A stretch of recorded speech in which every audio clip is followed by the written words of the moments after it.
నమస్కారం. ప్రవాహ మీడియాకి స్వాగతం. హెడ్లైన్ చూద్దాం.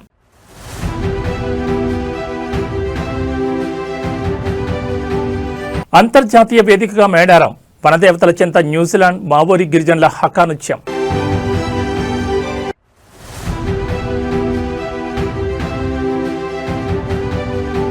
తెలంగాణ రాజకీయాల్లో మరో మలుపు, కొత్త పార్టీ దిశగా కవిత అడుగులు, ఇప్పటికే ఈసీకి దరఖాస్తు.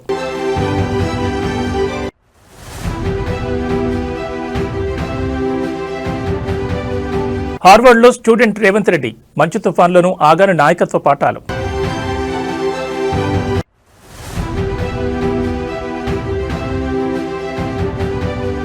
(2026) టెక్నాలజీ ఇయర్, ఏఐతో ప్రభుత్వ పాలనలో విప్లవాత్మక మార్పులకు సీఎం చంద్రబాబు శ్రీకారం.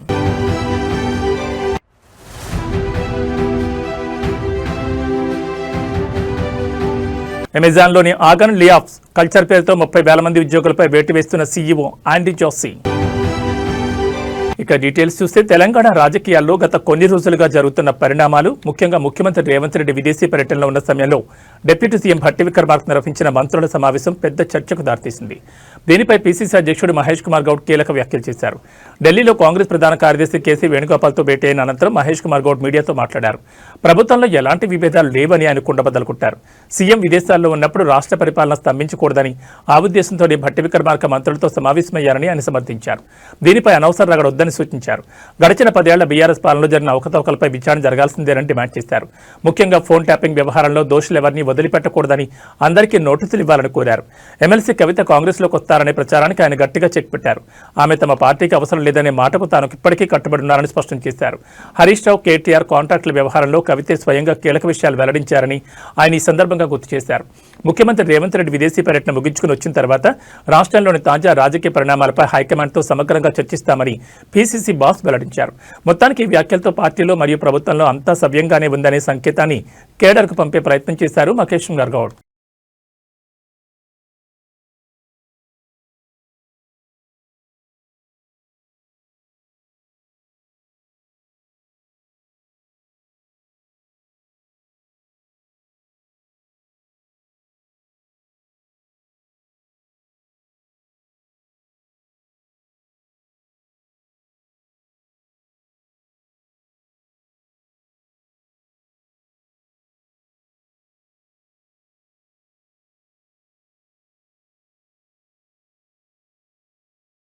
తెలంగాణ గిరిజన సంస్కృతికి ప్రతీక, ఆసియాలోని అతిపెద్ద గిరిజన పండుగ అయిన మేడారం సమ్మక్క సారలమ్మ జాతర ఈసారి సరికొత్త చరిత్ర సృష్టించింది. రేపటి నుంచి మహాజాతర ప్రారంభం కానున్న తరుణంలో మేడారం గడ్డపై ఖండాంతరాల సంస్కృతి వెల్లివిరిసింది. న్యూజిలాండ్ నుంచి వచ్చిన మావోరి గిరిజన ప్రతినిధులు వనదేవతలను దర్శించుకోవడం ఇప్పుడు అందరినీ ఆకర్షిస్తోంది. అవును, మేడారం జాతర ఇప్పుడు గ్లోబల్ ఈవెంట్గా మారింది. రాష్ట్ర పంచాయతీరాజ్ శాఖ మంత్రి సీతక్క ప్రత్యేక చొరవతో చేపట్టిన ఇండో న్యూజిలాండ్ సాంస్కృతిక మార్పిడి కార్యక్రమంలో భాగంగా ఈ అద్భుత ఘట్టం ఆవిష్కృతమైంది. న్యూజిలాండ్ మావోరి గిరిజన యోధులు యుద్ధానికి వెళ్లే ముందు ప్రదర్శించే అత్యంత శక్తివంతమైన హకా నృత్యాన్ని మేడారంలో ప్రదర్శించారు. వారి ఆహార్యం, శబ్దం చూసి భక్తులు మంత్రముగ్ధులయ్యారు. విదేశీ కళాకారులను ఉత్సాహపరుస్తూ మంత్రి సీతక్క స్వయంగా వారితో కలిసి చిందలేయడం విశేషం. గిరిజన సంస్కృతికి హద్దులు లేవని, ప్రకృతిని ప్రేమించే తత్వం అందరినీ ఒకటి చేస్తుందని ఆమె ఈ సందర్భంగా చాటి చెప్పారు. మరోవైపు గణతంత్ర దినోత్సవ వేళ గవర్నర్ జిష్ణుదేవ్ వర్మ మేడారం జాతరను కొనియాడారు. కేవలం తాత్కాలిక ఏర్పాట్లు కాకుండా భక్తుల సౌకర్యార్థం ప్రభుత్వం 251 కోట్ల రూపాయలతో శాశ్వత మౌలిక సదుపాయాలు కల్పించిందని ఆయన వెల్లడించారు. రేపటి నుంచి 31వ తేదీ వరకు జరిగే ఈ మహాజాతరకు తెలంగాణతో పాటు పొరుగు రాష్ట్రాల నుంచి దాదాపు 2 కోట్ల మంది భక్తులు వస్తారని అంచనా. ఈసారి అంతర్జాతీయ ప్రతినిధుల రాకతో మేడారం ఖ్యాతి విశ్వవ్యాప్తమైందని చెప్పొచ్చు.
తెలంగాణ రాజకీయ ముఖచిత్రం మరోసారి మారబోతోంది. గత కొంతకాలంగా మౌనంగా ఉన్న ఎమ్మెల్సీ కల్వకుంట్ల కవిత ఇప్పుడు కొత్త రాజకీయ శక్తిగా అవతరించేందుకు సిద్ధమయ్యారు. తన సొంత సంస్థ తెలంగాణ జాగృతిని రాజకీయ పార్టీగా మార్చే ప్రక్రియను ఆమె వేగవంతం చేశారు. ఢిల్లీ వేదికగా కేంద్ర ఎన్నికల సంఘానికి పార్టీ నమోదు కోసం దరఖాస్తు చేయడంతో రాష్ట్ర రాజకీయాల్లో ఒక్కసారిగా వేడి పెరిగింది. కేవలం సాంస్కృతిక కార్యక్రమాలకే పరిమితం కాకుండా ప్రజల పక్షాన పోరాడేందుకు కవిత సిద్ధమయ్యారు. అమరవీరుల ఆశయాలు, ఉద్యమకారుల కళాన్ని వినిపించే లక్ష్యంతో తెలంగాణ జాగృతిని పార్టీగా మారుస్తున్నారు. మరో 3 నెలల్లో దీనికి ఈసీ గుర్తింపు లభించే అవకాశం ఉంది. రాబోయే జీహెచ్ఎంసీ ఎన్నికల లక్ష్యంగా కవిత పావులు కదుపుతున్నారు. గణతంత్ర దినోత్సవం సందర్భంగా జాతీయ జెండా ఆవిష్కరించిన కవిత కేంద్ర ప్రభుత్వంపై తీవ్రస్థాయిలో మండిపడ్డారు. జనగణన 2026 డాక్యుమెంట్లో బీసీ కాలం లేకపోవడం వెనుకబడిన వర్గాలను వంచడమేనని ఆమె ఆగ్రహం వ్యక్తం చేశారు. ఇక రాష్ట్రంలో ప్రకంపనలు సృష్టిస్తున్న ఫోన్ ట్యాపింగ్ కేసుపై కవిత చేసిన వ్యాఖ్యలు ఇప్పుడు హాట్ టాపిక్ గా మారాయి. ఈ వ్యవహారంలో తాను కూడా బాధితురాలేనని ఆమె పేర్కొన్నారు. ఎన్నికల సమయంలో రాజకీయ లబ్ధి కోసమే పాత కేసులను ప్రభుత్వం తిరగదవుతోందని విమర్శించారు. జనగాం జిల్లా జఫర్గఢ్లో గాదే ఎన్ఐ కుటుంబాన్ని పరామర్శించిన సందర్భంగా ఆమె ఈ వ్యాఖ్యలు చేశారు. అటు బీఆర్ఎస్ నుంచి బయటకొచ్చి ఇటు కొత్త పార్టీ దిశగా అడుగులు వేస్తున్న కవిత వ్యూహం ఎలాంటి ఫలితాలనిస్తుందో వేచి చూడాలి.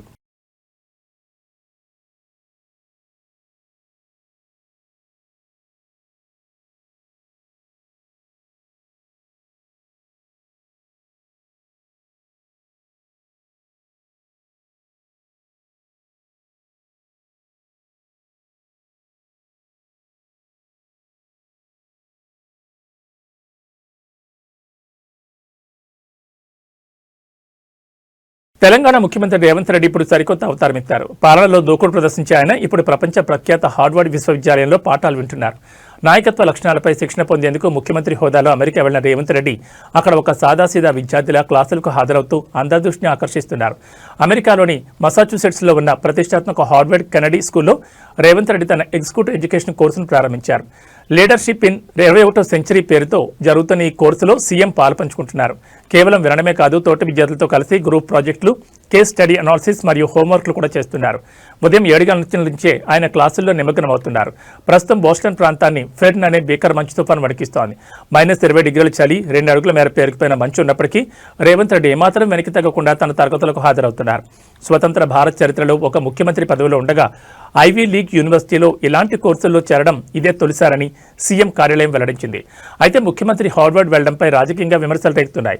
నాయకత్వం అనేది క్షేత్రస్థాయిలో ప్రజల మధ్య ఉండి నిరూపించుకోవాలి కానీ విదేశీ యూనివర్సిటీలో కాదని బీజేపీ నేత ఎన్వీ సుభాష్ ఎద్దేవా చేశారు. రాష్ట్ర ఖజానాపై భారం వేస్తూ వ్యక్తిగత ఆకాంక్షల కోసం ఈ పర్యటన చేస్తున్నారని ఆయన ఆరోపించారు.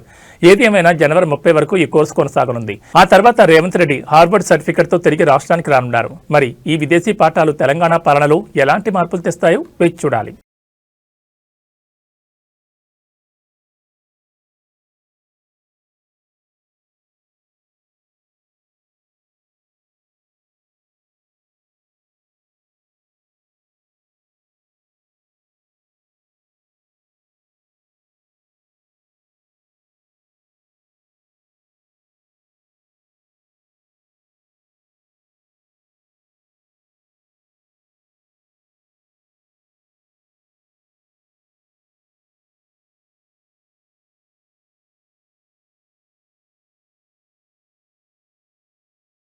ఉమ్మడి వరంగల్ జిల్లా బీజేపీలో ఒక్కసారిగా ప్రకంపనలు మొదలయ్యాయి. గత లోక్సభ ఎన్నికలకు ముందు గులాబీ జెండాను వీడి కాషాయ కండువా కప్పుకున్న కీలక నేత ఆరూరు రమేష్ ఇప్పుడు మళ్లీ వెనక్కి మళ్లారు.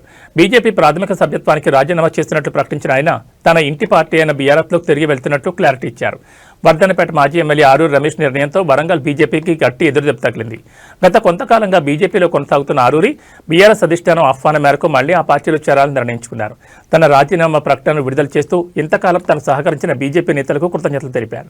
పలువురు ముఖ్య అనుచరులు, కార్యకర్తలతో కలిసి ఆయన ఎల్లుండి అధికారికంగా బీఆర్ఎస్ కండువా కప్పుకోనున్నారు. గతంలో బీఆర్ఎస్ జిల్లా అధ్యక్షుడిగా పనిచేసిన ఆరూరు రమేష్ గత లోక్సభ ఎన్నికల్లో బీజేపీ తరఫున పోటీ చేసి 2వ స్థానంలో నిలిచారు. అయితే అక్కడ ఎమ్మెల్యేకపోయారో లేక రాజకీయ సమీకరణాలు మారాయో కానీ మళ్లీ గులాబీ దళంలో చేరేందుకు సిద్ధమయ్యారు. రాబోయే మున్సిపల్ ఎన్నికల వేళ ఆరూరు రమేష్ లాంటి బలమైన నేత మళ్లీ బీఆర్ఎస్లోకి రావడం ఉమ్మడి వరంగల్ జిల్లాలో బీఆర్ఎస్కు కొత్త జోష్నిస్తుందని రాజకీయ విశ్లేషకులు భావిస్తున్నారు. ఈ పరిణామంపై బీజేపీ జిల్లా నాయకత్వం ఎలా స్పందిస్తుందో వేచి చూడాలి.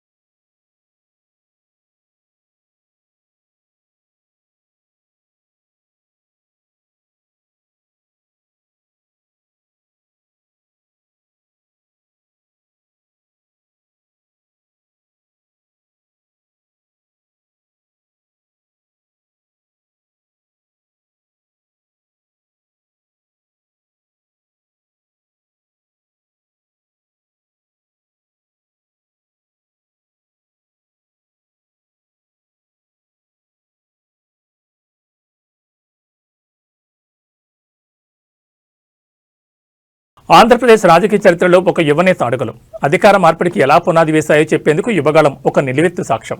నారా లోకేష్ చేపట్టిన చారిత్రాత్మక యువగళం పాదయాత్ర ప్రారంభమై నేటికి సరిగ్గా 3 ఏళ్లు పూర్తయింది. ఈ సందర్భంగా మంగళవారం మంగళగిరిలోని టీడీపీ కేంద్ర కార్యాలయం ఎన్టీఆర్ భవన్లో పండగ వాతావరణం నెలకొంది.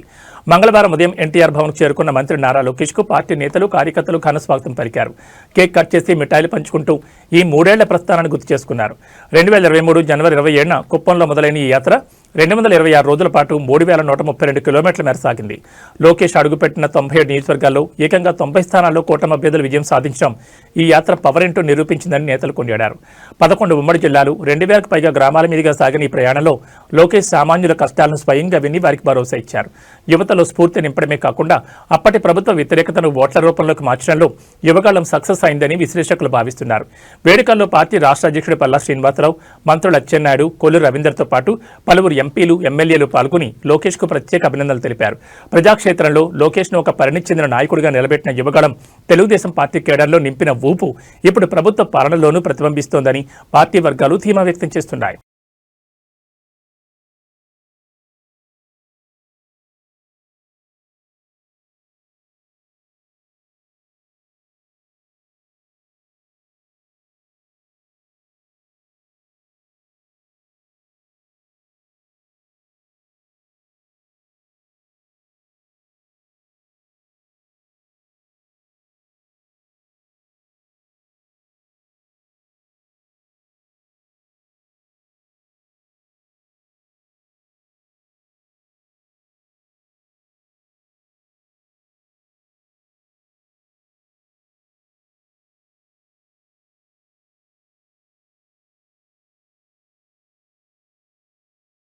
వైఎస్ఆర్ కాంగ్రెస్ పార్టీలో మళ్లీ రాజకీయ సందడి మొదలైంది.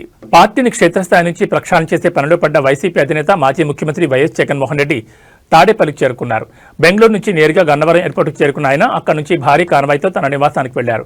పార్టీ పటిష్టత కోసం జగన్ ప్రకటించిన వారానికి ఒక నియోజకవర్గ సమీక్ష కార్యక్రమం 2వ వారంలో ప్రవేశించింది. తాడేపల్లి చేరుకున్న వెంటనే జగన్ విశ్రాంతి తీసుకోకుండా ఈరోజు సాయంత్రమే పార్టీ ముఖ్య నేతలతో సమావేశం కానున్నారు. రాష్ట్రంలో జరుగుతున్న తాజా రాజకీయ పరిణామాలు, ప్రభుత్వ వైఫల్యాలను ప్రజల్లోకి ఎలా తీసుకెళ్లాలనే అంశంపై చర్చించనున్నారు. గత బుధవారం ఏలూరు నియోజకవర్గ నేతలతో భేటీ అయిన జగన్ రేపు మరో నియోజకవర్గ కార్యకర్తలు మరియు కీలక నాయకులతో సమావేశం కానున్నారు. నేరుగా గ్రౌండ్ లెవెల్ కార్యకర్తలతో మాట్లాడి స్థానికంగా పార్టీ ఎదుర్కొంటున్న సమస్యలను అడిగి తెలుసుకోనున్నారు. ఎన్నికల ఫలితాల తర్వాత మౌనంగా ఉండకుండా వరుసగా ప్రెస్ మీట్లు పెట్టడం మరియు నేతలతో టచ్లో ఉండడం ద్వారా కేడర్లో ఉత్సాహం నింపాలని జగన్ భావిస్తున్నారు. మొత్తానికి జగన్ తాడేపల్లికి రావడంతో అటు పార్టీ ఆఫీస్ వద్ద ఇటు రాజకీయ వర్గాల్లో ఆసక్తి నెలకొంది. రేపటి సమీక్షలో ఆయన పార్టీ శ్రేణులకు ఎలాంటి దిశానిర్దేశం చేస్తారో చూడాలి మరి.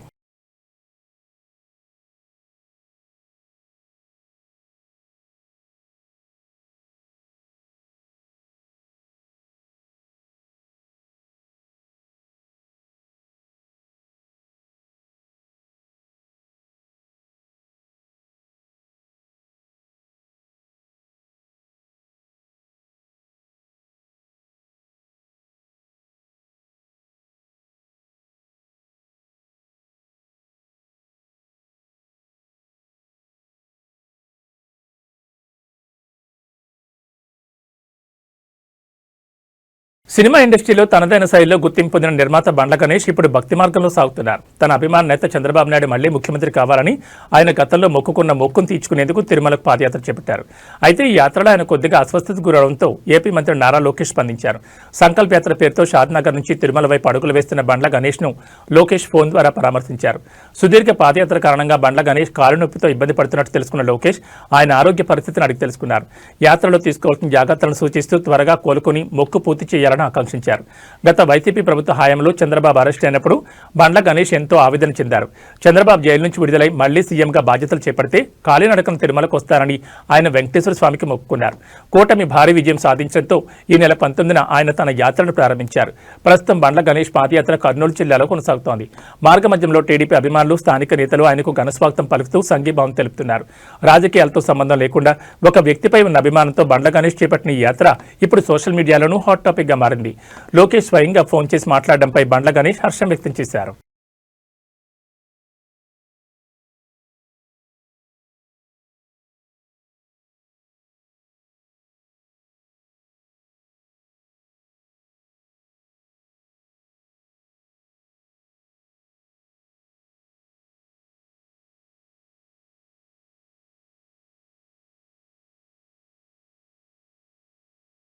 ఆంధ్రప్రదేశ్లో పాలన ఇకపై మరింత స్మార్ట్గా మారబోతోంది. టెక్నాలజీ అంటే కేవలం కంప్యూటర్లు మాత్రమే కాదు, అది సామాన్యుడి సమస్యకు పరిష్కారం చూపే ఆయుధమని నమ్మి ముఖ్యమంత్రి చంద్రబాబు నాయుడు పాలనలో సరికొత్త విప్లవానికి నాంది పలికారు. 2026 సంవత్సరాన్ని టెక్నాలజీ డ్రివెన్ డిసిషన్ మేకింగ్ ఇయర్గా ప్రకటించారు. అమరావతిలోని క్యాంపు కార్యాలయంలో ఆర్టీజీఎస్పై వివిధ శాఖల అధికారులతో సీఎం సుదీర్ఘంగా సమీక్షించారు. ప్రభుత్వ సేవల్లో కృత్రిమ మేధ వినియోగాన్ని భారీగా పెంచాలని సీఎం ఆదేశించారు. ప్రజల నుంచి వచ్చే గ్రీవెన్స్లను కేవలం ఏఐ ద్వారా అత్యంత వేగంగా మరియు పారదర్శకంగా పరిష్కరించాలని స్పష్టం చేశారు. క్షేత్రస్థాయిలో పనిచేసే ఉద్యోగులు కాగితాల వేటలో పడకుండా టెక్నాలజీ ద్వారా వారి పనిభారాన్ని తగ్గించాలని సూచించారు. సాంకేతికతపై పట్టులేని వారికి ప్రత్యేక శిక్షణ ఇచ్చి వారిని కూడా డిజిటల్ బాట పట్టించాలని అధికారులకు దిశానిర్దేశం చేశారు. ఏపీ ప్రభుత్వం ప్రయోగాత్మకంగా చేపట్టిన వాట్సాప్ గవర్నెన్స్ అద్భుత ఫలితాలు ఇస్తోంది. ప్రస్తుతం దీని ద్వారా 878 రకాల సేవలు అందుబాటులో ఉన్నాయని, ఇప్పటికే 1.43 కోట్ల మంది ప్రజలు ఈ సేవలను వినియోగించుకుంటున్నారని అధికారులు సీఎంకు వివరించారు. సమావేశం చివరిలో వైద్యం, వ్యవసాయం, రెవెన్యూ మరియు అగ్నిమాపక వంటి కీలక శాఖల పనితీరును కూడా సీఎం సమీక్షించారు. డేటా ఆధారంగా నిర్ణయాలు తీసుకోవడం ద్వారా ప్రభుత్వంలో జవాబుదారీతనం పెరుగుతుందని ఆయన ఆశాభావం వ్యక్తం చేశారు. మొత్తం మీద 2026 నాటికి ఏపీ పాలనలో ఏఐ మరియు డేటా అనలిటిక్స్ కీలక పాత్ర పోషించబోతున్నాయని అర్థమవుతోంది.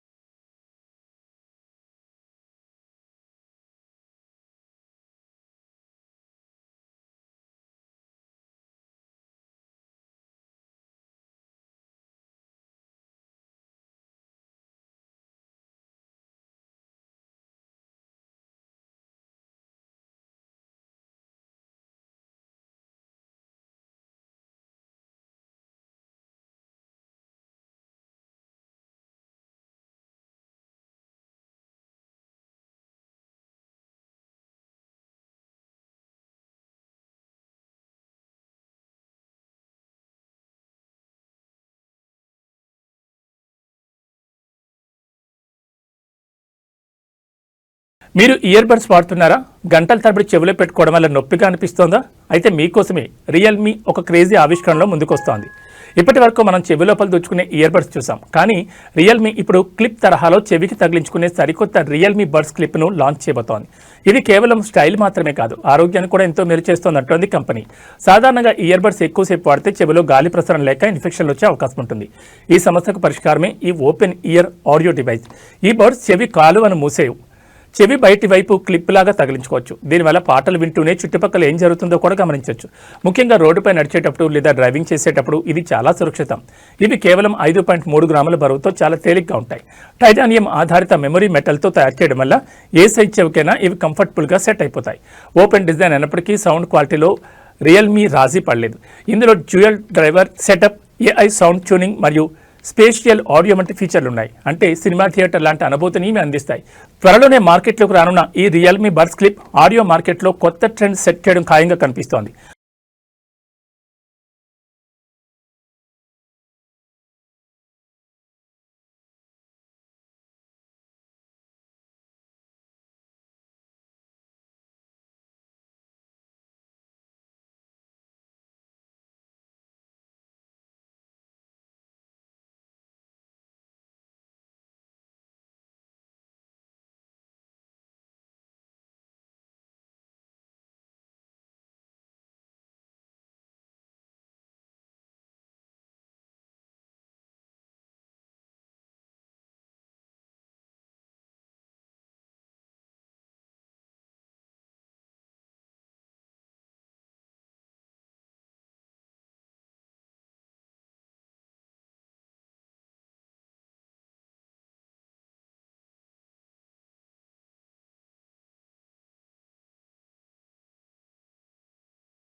ప్రపంచ ఈ కామర్స్ దిగ్గజం అమెజాన్ మరోసారి ఉద్యోగుల గుండెల్లో రైళ్లు పరిగెత్తిస్తోంది. తన చరిత్రలోనే కనీవిని ఎరుగని రీతిలో భారీ స్థాయి ఉద్యోగ కోతలకు కంపెనీ తెరలేపింది.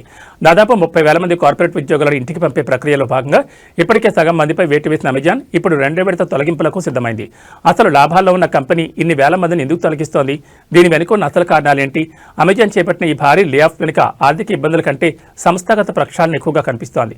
2025 అక్టోబర్లో మొదటి విడతగా 14,000 మందిని తొలగించగా ఇప్పుడు మిగిలిన 16,000 మందిపై వేటు వేసి చేసేందుకు రంగం సిద్ధమైంది. ఇది అమెజాన్ కార్పొరేట్ విభాగంలో దాదాపు 10% ఉద్యోగాలకు సమానం. ప్రధానంగా Amazon web services, prime video, retail మరియు హెచ్ఆర్ విభాగాలపై ఈ కోతల ప్రభావం తీవ్రంగా ఉండబోతోంది. సాధారణంగా ఖర్చులు తగ్గించుకోవడానికో లేదా నష్టాలు వచ్చాయనో ఉద్యోగులు తీసేస్తుంటారు. కానీ అమెజాన్ సీఈఓ ఆండీ జాసీ మాత్రం బ్యూరోక్రసీ కారణమని చెప్తున్నారు. మేనేజర్ల సంఖ్య పెరిగిపోవడం వల్ల నిర్ణయాలు తీసుకోవడంలో జాప్యం జరుగుతోందని, అందుకే కంపెనీ నిర్మాణాన్ని సరిచేస్తున్నామని ఆయన వివరించారు. ఈ తొలగింపులకు ఆర్టిఫిషియల్ ఇంటెలిజెన్స్, ఏఐ నేరుగా కారణం కాదని కంపెనీ చెప్తున్నా సంస్థ సామర్థ్యాన్ని పెంచే వ్యూహంలో ఏఐ పాత్ర ఖచ్చితంగా ఉందని నిపుణులు విశ్లేషిస్తున్నారు. అక్టోబర్లో ఉద్యోగం కోల్పోయిన వారికి 90 రోజుల జీతం సెవరెన్స్ ప్యాకేజీగా ఇచ్చిన అమెజాన్ ఇప్పుడు తొలగించే వారికి కూడా అవే ప్రయోజనాలు కల్పించనుంది. డెలివరీ ఏజెంట్లు, గోదాం సిబ్బంది సురక్షితంగా ఉన్నప్పటికీ కార్పొరేట్ స్థాయిలో జరుగుతున్న ఈ మార్పులు టెక్ రంగంలో తీవ్ర చర్చకు దారితీస్తున్నాయి.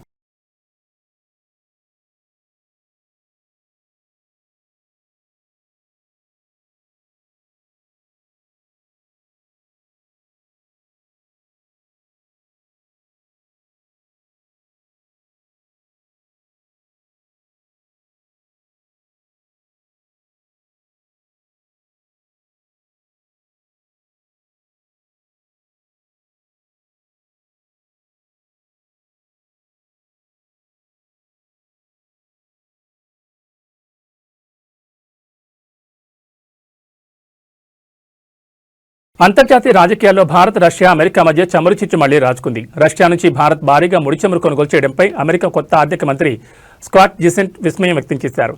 కేవలం భారత్తోనే కాకుండా పరోక్షంగా ఐరోపా దేశాల ద్వంద్వ వైఖరిని కూడా ఆయన తూర్పారబట్టారు. భారత్ మరియు యూరోపియన్ యూనియన్ మధ్య స్వేచ్ఛ వాణిజ్య ఒప్పందం కొలిక్కొచ్చిన తరుణంలో స్కాట్ బెసెంట్ చేసిన వ్యాఖ్యలు ఇప్పుడు ప్రపంచవ్యాప్తంగా చర్చనీయాంశంగా మారాయి.